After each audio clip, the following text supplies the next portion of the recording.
नमस्कार, मैं doctor Amitabh Singh case law की अपनी सीरीज में आपका हार्दिक स्वागत करता हूं। आईपीसी, कॉन्स्टिट्यूशन और इसी तरह की केसेस को इस सीरीज में मैं डिस्कस करता हूं, लेकिन आज एक अलग तरीके का टॉपिक लेकर आपके सामने आया हूं।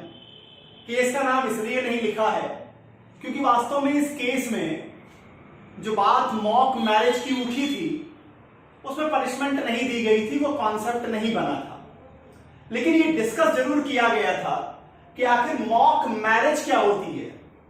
ये एक इंटरेस्टिंग टॉपिक मुझे लगा तो सोचा कि आपसे भी शेयर कर दूं। क्या इसके लिए इंडियन पेनल कोड में कोई सेक्शन है, और सेक्शन है तो उसके लिए इंग्रेडिएंट्स क्या हैं, आखिर कैसे कोई व्यक्ति मॉक मैरिज करने के लिए पनिश किया जाएगा। अब जरा सोचिए, आखिर मॉक मैरिज कहते किसे हैं? मॉक मैरिज को आप चाहे सबसे पहले मैरिज को समझिए कि मैरिज का मतलब आप हिंदू लॉ में जब देखते हैं तो सेक्शन 5 ये बताता है कि आखिर मैरिज करने के एसेंशियल्स क्या क्या हैं।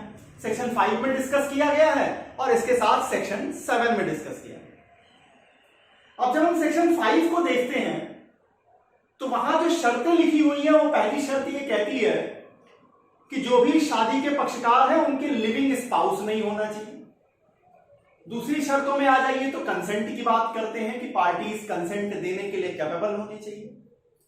तीसरी बात है कि उम्र की बात आएगी, वो ये निकल के आएगी 18 और 21 से ऊपर के होने चाहिए। लड़की है तो 18 साल से ऊपर, और अगर लड़का है तो 21 साल या इससे ऊपर होने चाहिए।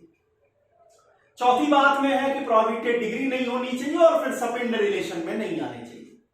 सपिंड को कैसे काउंट करेंगे? तो अगर पिता के साइड से काउंट कर रहे हैं तो 5 पीढ़ी के अंदर दोनों लोग जाके जुड़ने नहीं चाहिए, और मां के साइड से देख रहे हैं तो 3 पीढ़ी के अंदर ज्वाइंट नहीं होने चाहिए। तो सपिंड और प्रोहिबिटेड डिग्री में नहीं होने चाहिए।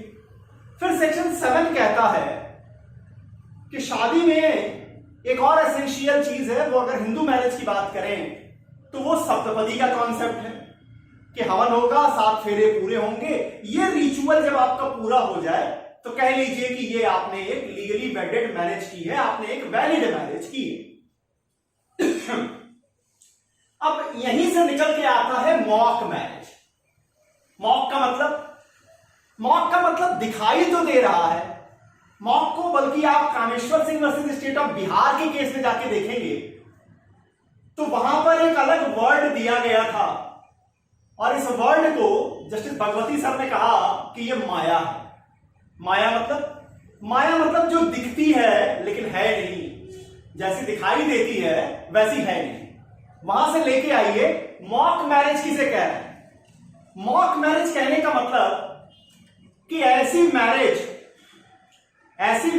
जिसे मैरिज की तरह दिखाया जा रहा है, एक ऐसी सेरेमनी, शादी की सेरेमनी को इस तरह से करना कि सामने वाली पार्टी को लगे कि वो लीगली वेडेड मैरिज कर चुकी है या कर चुका है, लेकिन जो आदमी ये मैरिज कर रहा है या कर रही है वो अच्छे से जानता है या जानती है कि ये लीगली वेडेड मैरिज नहीं है। तो इस तरह की मैरिजेस को मॉक मैरिज कहते हैं। आखिर इस मॉक मैरिज के पीछे इंटेंशन क्या होता है? तो यहां जो भी पार्टी इसके लिए लायबल होती है वो या तो डिफ्रॉड कर रही होती है या उसका इंटेंशन डिसऑनेस्टफुल होता है। डिसऑनेस्टफुल इंटेंशन के साथ, फ्रॉड करने के इंटेंशन के साथ अगर कोई व्यक्ति, कोई भी व्यक्ति, जब हम हुएवर वर्ड की बात कर रहे हैं तो मेल और फीमेल दोनों आते हैं, कि कोई भी व्यक्ति जो या तो डिसऑनेस्ट इंटेंशन के साथ या फ्रॉडुलेंट इंटेंशन के साथ ये जानते हुए कि जो सोलेमनाइजेशन वो कर रहा है सेरेमनी का, वो लीगली वेडेड मैरिज का नहीं है, किसी और को विश्वास दिलाता है, दूसरे पक्षकार को विश्वास दिलाता है कि वो लीगली वेडेड मैरिज हो रही है, वो लायबल होगा मॉक मैरिज के लिए। अब इसे जरा एक एग्जांपल के जरिए समझिए। एग्जाम्पल ये है कि ए का इंटेंशन क्या है? ए का इंटेंशन है कि बी के पास एक बहुत बड़ी प्रॉपर्टी है, बी इस प्रॉपर्टी की ओनर है, और ए का इंटेंशन है फ्रॉड करने का। प्रॉपर्टी को अपने पोजीशन में लेने का, अपने डोमिनियन में लेने का, अपने कंट्रोल में लेने का। अब ये क्या करता है? ये एक दिखावा करता है, एक मॉक करता है, एक प्रदर्शन करता है कि मैं बी के साथ मैरिज कर रहा हूं। सप्तपदी होती नहीं, 3 फेरे पूरे होते हैं, माला बदल लेते हैं और बी को यह विश्वास दिला देता है कि बी और ए क्या हो गए हैं, लीगली वेडेड मैरिज हो गई है। अब ए एंड बी जो है वो हस्बैंड एंड वाइफ हो गए हैं। यह विश्वास बी को दिला देता है। तो यहां ए ने जो मैरिज की है इसे हम मॉक मैरिज कहेंगे। यह मॉक मैरिज के रूप में जानी जाती है। अब आप कहेंगे कि आखिर क्या यह इंडियन पेनल कोड में कहीं पनिशेबल है? तो इंडियन पेनल कोड में इसके लिए सेक्शन आती है, सेक्शन 496।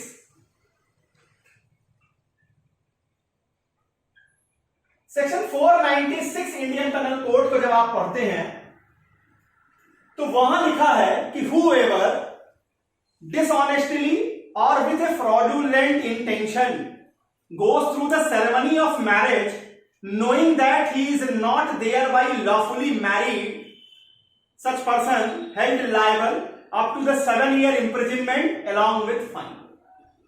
ये धारा 496 का कहना है। अब यहां पर सुप्रीम कोर्ट ने डिस्कस किए हैं कुछ इंग्रेडिएंट्स को फॉलो करने के लिए। अब आते हैं उस केस पर जिस केस से ये स्टोरी निकल के आई है। केस का नाम है कैलाश सिंह परिहार वर्सेस प्रीति परिहार। कैलाश सिंह परिहार वर्सेस प्रीति परिहार। 1982 क्रिमिनल लॉ जर्नल। अब आप कहेंगे कि ये केस मैंने शुरू में क्यों नहीं लिखी? 2 मिनट में उसका जवाब दे रहा हूं। यहां क्या हुआ था?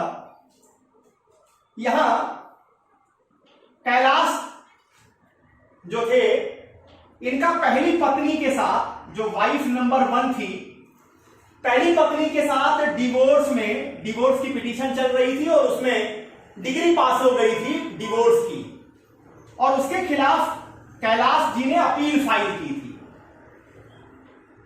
Appeal against divorce degree. कुछ प्रॉब्लम थी उसमें, उस डिवोर्स के ऑर्डर को लेकर के उसके खिलाफ इन्होंने अपील फाइल कर रखी थी। और ड्यूरिंग अपील के क्या करते हैं कि प्रीति से मैरिज कर लेते हैं। के प्रीति से मैरिज करते हैं और इस अपील के बारे में सारी जानकारी, मुकदमा किस लेवल पर है, क्या हुआ है, सारी चीज की जानकारी प्रीति को दे दी जाती है। अब यहां पर बात उठी कि क्या कैलाश ने यहां मॉक मैरिज की है, क्या वो मॉक मैरिज के लिए लायबल होंगे सेक्शन 496 में। अब कोर्ट ने यहां डिस्कस किया कि मॉक मैरिज के लिए जो एसेंशियल है वो ये है कि number 1 person, 1 party being deceived by another. एक पक्षकार जो है विवाह का, उसको कहीं ना कहीं डिसीव किया गया हो दूसरे पक्षकार की ओर से। यहां अगर देखिए प्रीति को सारी जानकारी है, पहले वाले मैरिज की भी जानकारी है, दोनों के बीच में डिवोर्स की भी जानकारी है, वो अपील में गए हैं इस बात की भी जानकारी है। मतलब जो यहां शादी का दूसरा पक्षकार है उससे कोई भी बात छिपाई नहीं गई है। तो डिसीव जो है, डिसीव वाली इंग्रेडिएंट यहां बिल्कुल फुलफिल नहीं होती है। Number 2, there are some collateral fraudulent purpose.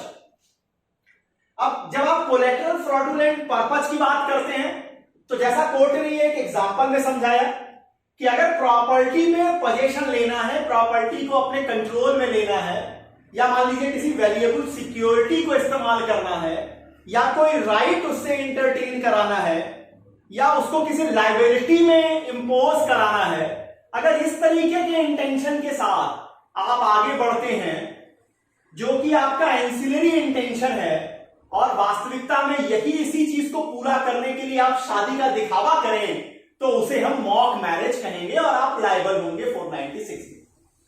लेकिन जब कैलाश परिहार के केस में आते हैं तो दोनों इंग्रेडिएंट्स बिल्कुल पूरे नहीं होते।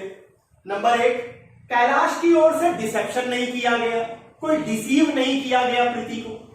नंबर सेकंड जो है कि यहां पर जो दूसरी जो चीज थी कि कोलेटरल फ्रॉडुलेंट पर्पज, वो भी निकल के नहीं आया। तो इसलिए यहां ये 496 में मॉक मैरिज के लिए लायबल नहीं कहे गए, इनको रिस्पॉन्सिबल नहीं करार दिया गया। छोटा सा मुकदमा है ये, लेकिन समझिएगा एक नया कॉन्सेप्ट लेके जरूर आया आपके सामने कि आखिर मॉक मैरिज कह किसे रहे। अब यहां पर जरा एक लॉ का और क्वेश्चन खड़ा होता है कि मान लीजिए कि सचमुच में मॉक मैरिज की गई। अब इसको जरा ऐसे समझिए, थोड़ा सा ध्यान दीजिएगा कि ए जो है वो W1 से लीगली वेडेड है, ए की एक लीगल पत्नी है W1। ए क्या करता है, ए जो है एक और लड़की को, मान लीजिए ये गर्ल 1 है, जिसके साथ वो 496 का ऑफेंस कर रहा है। मतलब वो मंदिर में क्या करते हैं, माला बदल लेते हैं, चांद को सामने रख के क्या करते हैं, गंधर्व विवाह कर लेते हैं। आप जानते हैं हिंदू मैरिज में एंशिएंट टाइम में 8 तरीके के मैरिजेस हुआ सकते थे, ब्रह्म विवाह, आर्य विवाह, प्रजापत्य विवाह, असुर विवाह और इसी तरीके के 8 गंधर्व विवाह को लेकर 8 तरीके के मैरिजेस होने की बात थी। अब यहां ये क्या करते हैं, ये क्या है कि काली मंदिर में जाते हैं और माला बदल करके जीवन को विश्वास दिला देते हैं कि वो लायबल, वो क्या है, लीगली वेडेड हो गई है A1 के साथ। अब आपके मन में प्रश्न उठ रहा होगा कि अगर जिंदा स्पाउस के रहते हुए दूसरी शादी की जा रही है तो ये 494 में क्यों नहीं कवर होगा। तो ध्यान रखिएगा कि सेक्शन 496 वहीं लगेगी जहां पर शादी का प्रदर्शन होगा, शादी नहीं है। और यहां पे 494 कभी नहीं लगेगी। क्यों? क्योंकि बाईगेमी के लिए जो सबसे बड़ी शर्त है, जिसे भैरव शंकर लोखंडे के केस में सुप्रीम कोर्ट ने स्टैब्लिश किया है, जो कल आपके सामने लेके आऊंगा कि आखिर भैरव शंकर लोखंडे के केस में क्या महानता भरी चीजें हुई थी। अभी फिलहाल यहां जानिए कि जब तक दोनों मैरिजेस आपकी सारी रिक्वायरमेंट पूरी नहीं करेंगी, मतलब दोनों ही मैरिजेज में हवन होनी चाहिए, सप्तपदी होनी चाहिए, जितनी रिक्वायरमेंट की डिमांड है लॉ से, जब तक दोनों मैरिजेज में पूरी नहीं होंगी वो बंदा 494 में ए लायबल नहीं होगा। इसलिए मॉक मैरिज के केस में कभी भी 494 के सेक्शन को अप्लाई करने के लिए मत चलिए। अगर एक लड़का या लड़की फ्रॉड कर रहे हैं, शादी के सेरेमनी के साथ खेल रहे हैं, तो याद रखिए, और अगर उनकी पहले से कोई जीवित पति या पत्नी है तो वो व्यक्ति 494 में लायबल नहीं होगा, बल्कि उसके लिए 496 आईपीसी का सहारा लीजिए। उम्मीद करता हूं ये जानकारी आपको अच्छी लगी। केस लॉ की अपनी लेक्चर सीरीज में कल जिस केस के सामने आपके सामने उपस्थित होऊंगा वो भैरव शंकर लोखंडे की लीडिंग केस है। भैरव शंकर लोखंडे की लीडिंग केस सेक्शन नंबर 494 बाईगेमी पर है, जहां पर भैरव शंकर लोखंडे को पहले कन्विक्ट किया गया, उनके भाई साहब को भी कन्विक्ट किया गया था।